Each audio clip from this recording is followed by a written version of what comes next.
होईल अशी चर्चा? तशी माझी कोणाशी चर्चा झालेली नाही आणि राष्ट्रवादी म्हणजे पवारसाहेबांचा जो पक्ष आहे राष्ट्रवादी काँग्रेस शरदचंद्र पवार या पक्षाच्या वतीने हातकणंगले किंवा सांगली या ठिकाणी प्रतीक पाटील उभा राहू शकतो का याची चाचपणी आम्ही केली. दोन्हीकडून चांगला प्रतिसाद आहे, पण त्याचा विचार अजून आम्ही कुणी केलेला नाही.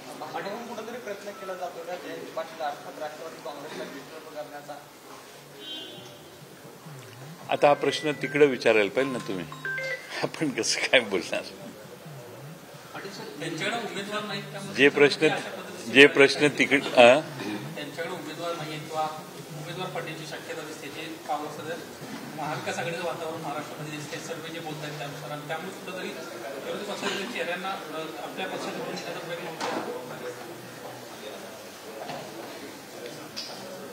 काय आता बरेच चेहरे तिकडे गेलेले आहेत, पण जनतेच्या मनात काय ते निवडणुकीनंतरच कळेल आपल्याला.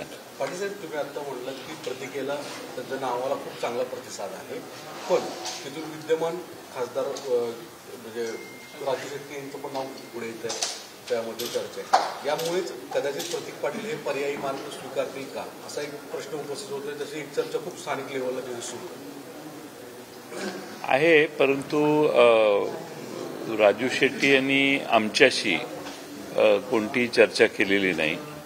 आघाडीची चर्चा ज्यावेळी झाली त्यावेळी त्या मतदारसंघाची त्या ठिकाणी शिवसेनेने उद्धव ठाकरे साहेबांच्या पक्षाने त्या ठिकाणी आपली काही मतं मांडलेली आहेत, त्यामुळं त्याचा अजून निर्णय झालेला नाही.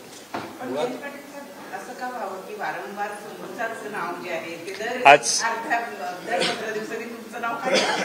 तर 15 दिवस जास्त झाले, 8 दिवसांनी तो तुम्हीच हे शोधून काढलं पाहिजे. तेवढं माझं काम तुम्ही करा की का असं होतंय. अशी पण चर्चा आहे की जर तुम्ही महायुतीमध्ये सामील झाला तर तुम्हाला डायरेक्ट मंत्रिपद देखील दिलं जाईल, महत्वपूर्ण खातं दिलं जाईल. मी 17-18 वर्ष मंत्रिमंडळात काम केलेलं आहे, त्यामुळं ते काही एकमेव प्रलोभन असू शकत नाही ना.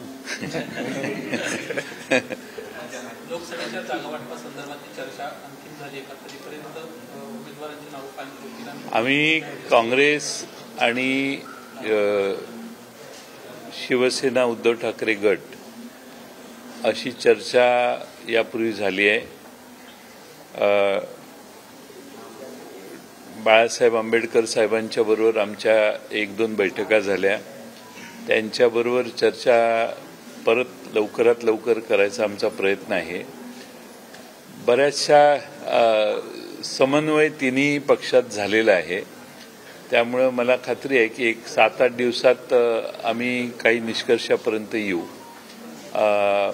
पण बाळासाहेब आंबेडकर साहेबांशी चर्चा करून त्यांना विश्वासात घेऊन आमचा प्रयत्न राहील की महाराष्ट्रात ही महाविकास आघाडी अधिक व्यापक स्वरूपात लोकांच्या समोर जाईल.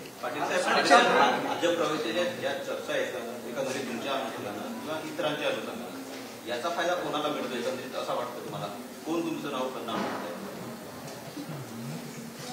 मी हे उलटं घेतो. तुम्ही आम्हाला प्रसिद्धी देताय आणि त्यामुळे प्रसारमाध्यमावर माझा राग नाहीये. तुम्ही प्रसिद्धी देता, तेवढाच वेळ लोकांच्याशी आमचा संपर्क होतो, त्यामुळं याचं सगळ्याचं श्रेय तुम्हालाच आहे.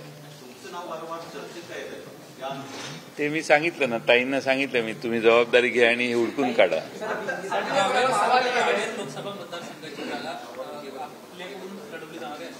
हो हो नाही, रावेरच्यासाठी शिवसेना, काँग्रेस आणि राष्ट्रवादी काँग्रेसच्या बैठकीत जी साधक बाधक चर्चा झाली त्यात खडसे साहेब त्या ठिकाणी निवडणूक लढवणार होते, पण त्यांची प्रकृती मधल्या काळात अस्वस्थ असल्यामुळं ती निवडणूक लढवण्यासाठी त्यांनी यापूर्वी असमर्थता व्यक्त पक्षाकडे केलेली आहे. त्यामुळं त्यांना विचारून तिथं पर्याय हुडकण्याचा आमचा प्रयत्न आहे. पण त्याला शिवसेना आणि काँग्रेस पक्षाची अजून मान्यता मिळालेली नाही. आतापर्यंत किती जागेचं महाराष्ट्र आघाडीत किती जागेच्या बैठकीत चर्चा झालेली आहे आणि किती जागा अजून? सगळ्याच जागांची चर्चा झालेली आहे. सगळ्याच जागांवर मतैक्य होण्याची लगेच शक्यता आहे. फक्त बाळासाहेब आंबेडकरांची अशी चर्चा करून आम्ही हे पूर्ण त्यांना विश्वासात घेऊन आम्ही फायनली योग्य तो निर्णय घेऊ. सर, पुढील 10-15 दिवसात मोठे राजकीय भूकंप होतील असं सुनील तटकरे म्हणतात. आता हा प्रश्न तुम्ही पुढे विचारला पाहिजे त्यांना. तुम्ही माझ्यावर का नाही करताय? असं स्वतःला मी एवढा मोठा समजत नाही की त्यामुळे भूकंप होईल. तुम्ही त्यांनाच पुढचा प्रश्न विचारायला पाहिजे की भूकंपात कोण कोण गाडले जाणार आहेत. सवाल है कि महायुति की ओर से लगातार ये जो प्रस्ताव तैयार किया जा रहा है कि कई लोग हैं जो महाविकास आघाड़ी के बड़े नेता, आपका नाम उसमें हमेशा आगे आता है कि आप कभी भी बीजेपी ज्वाइन कर सकते हैं. क्या जब कई साल जो रह चुके हैं कांग्रेस में, अशोक चौहान का नाम लेंगे, जब वो अपनी निष्ठा बदलते हैं और पार्टी लाइन छोड़ के कहीं और पार्टी में जाते हैं, तो इसलिए सारी चीजें शुरू होती है. देखो, मेरे साथ किसी भाजपा का नेता का अभी पहले जो सवाल पूछे उसका ब्रीफ मैं आपको कर रहा हूं, यानी ब्रीफ उत्तर दे रहा हूं. मेरे से किसी भाजपा का नेता ने संपर्क नहीं किया, ना मैंने किसी से संपर्क किया, और इसमें कोई बात किसी से हुई नहीं है. मुझे ताज्जुब लगता है कि बार बार ऐसे न्यूज आने का कारण क्या है. और हमारी राष्ट्रवादी कांग्रेस पार्टी शरद पवार साहब के नेतृत्व में जो काम करी है, वो महाराष्ट्र प्रदेश में जो काम हो रहा है, हमारी पार्टी टूट गई है, कुछ लोग हमारे से चले गए हैं, फिर भी हमारी पार्टी फिर एक बार महाराष्ट्र में जो नौजवान हैं उनको साथ में लेके उभर के सामने आ रही है. और हमारा प्रयास ये रहेगा कि आने वाले लोकसभा में हमारा परफॉर्मेंस और अच्छा हो. लोकसभा के परफॉर्मेंस को आप बेहतर करना चाहते हैं. बात अभी आती है लोकसभा सीट की. क्या सारी वो 48 सीटों पर बातचीत हो चुकी है आपकी? आप एक कंसेंसस पे आके बने हैं कि बाला साहब इनको अम्बेडकर को भी आपको कहीं ना कहीं एडजस्ट करना है? काफी जगह कंसेंसस हुआ है ऐसा मैं कहूंगा, लेकिन बाला साहेब आंबेडकर साहब से बातचीत होने के बाद कुछ निर्णय हमें आगे पीछे करने पड़ेंगे, इसलिए हमने वो निर्णय नहीं लिए.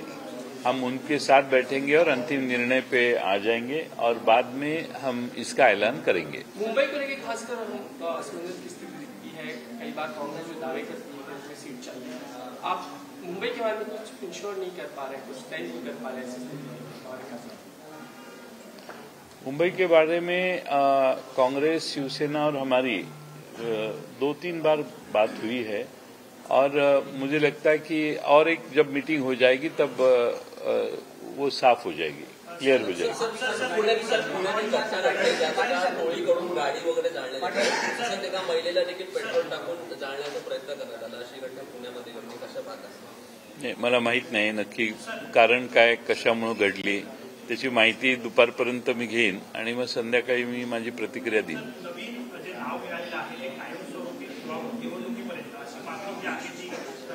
आज थोड्या वेळाने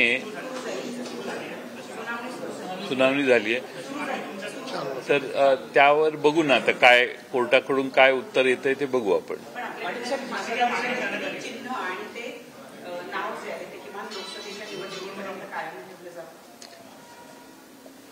मला एक्झॅक्ट कोणत्या मुद्द्यावर आम्ही काय मागणी केली हे मला माहीत नाही.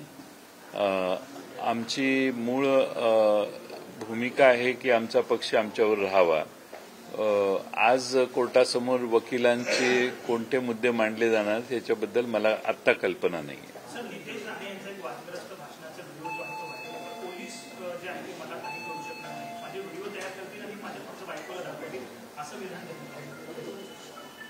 याच्याकडे आपण कसे बघता? This is my question to you. म्हणजे माझा उत्तर देतो मी, पण कशाबद्दल अभिमान बाळगायचा आणि कोणत्या स्तराची भाषा सार्वजनिक जीवनात वापरायची, अगदी विरोधकांच्यावरही बोलत असताना सबुरीने बोलायची महाराष्ट्रात आजपर्यंतची परंपरा आहे. त्या सर्वांना छेद गेलेला आहे. भारतीय जनता पक्षाच्या एका महत्वाच्या नेत्यांच्या महत्वाच्या मुलाने जो लोकप्रतिनिधी राहिलेला आहे त्याने अशी भाषा वापरणं हे भारतीय जनता पक्षाला कितपत मान्य आहे हे समजून घेणं आवश्यक आहे.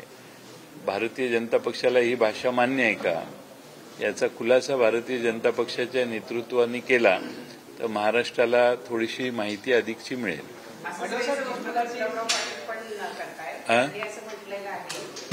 गुलाबराव पाटलांनी त्यांनी असं म्हटलंय की आम्ही आधी काँग्रेस राष्ट्रवादी बरोबर लग्न केलं, मग नंतर तलाक घेतला, मग परत आता लग्न केलेलं आहे. आता आमचा विकासाचा संसार सांगतोय अशा पद्धतीचं वक्तव्य त्यांनी घेतलं. नाही, किती वेळा तलाक घेतला, किती वेळा लग्न केलं हे फार महत्वाचं नाही. जिथे आहे तिथं संसार सुखाचा आहे का, तो संसार सुखाचा असेल तर काय कुणाची चिंता नाही, कोणी मग त्याच्यात पडणार नाही. पण तो संसार सुखाचा दिसत नाही ही तर महाराष्ट्राची समस्या आहे.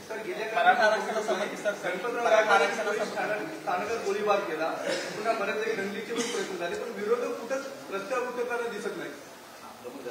म्हणजे गृह विभाग आता पोलीस स्टेशनवर जाऊन जर गोळीबार होत असेल तर ही दहशतच आहे ना.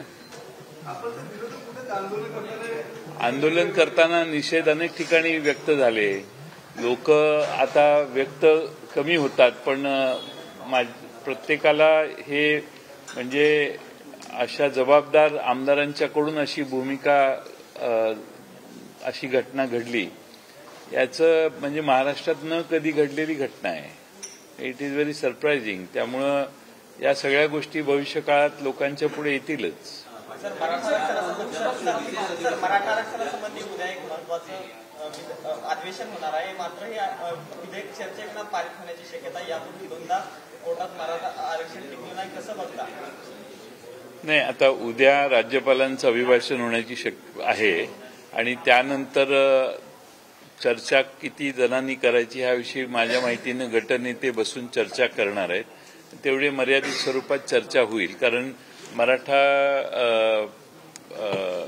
आरक्षणाबाबतीत सभागृहातल्या प्रत्येक सदस्याला बोलायची इच्छा असेल, पण पक्षाने आपली भूमिका मांडण्यासाठी या प्रत्येक पक्षाच्या वतीने एक दोन अशी काही संधी काहीतरी चर्चा होईल उद्या.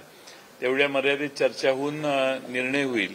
चर्चेपेक्षा मराठा समाजाच्या ते जे बिल मांडलं जाईल किंवा जे काही ठराव मांडला जाईल त्याच्या संबंधात सर्व पक्ष कमी वेळेत जास्ती भूमिका मांडू शकतील असं मला वाटतंय. काळामध्ये सुद्धा 8 विशेष अधिवेशन बोलून मराठा समाजाला आरक्षण दिलं होतं, पण ते सुप्रीम कोर्टात टिकलं नाही.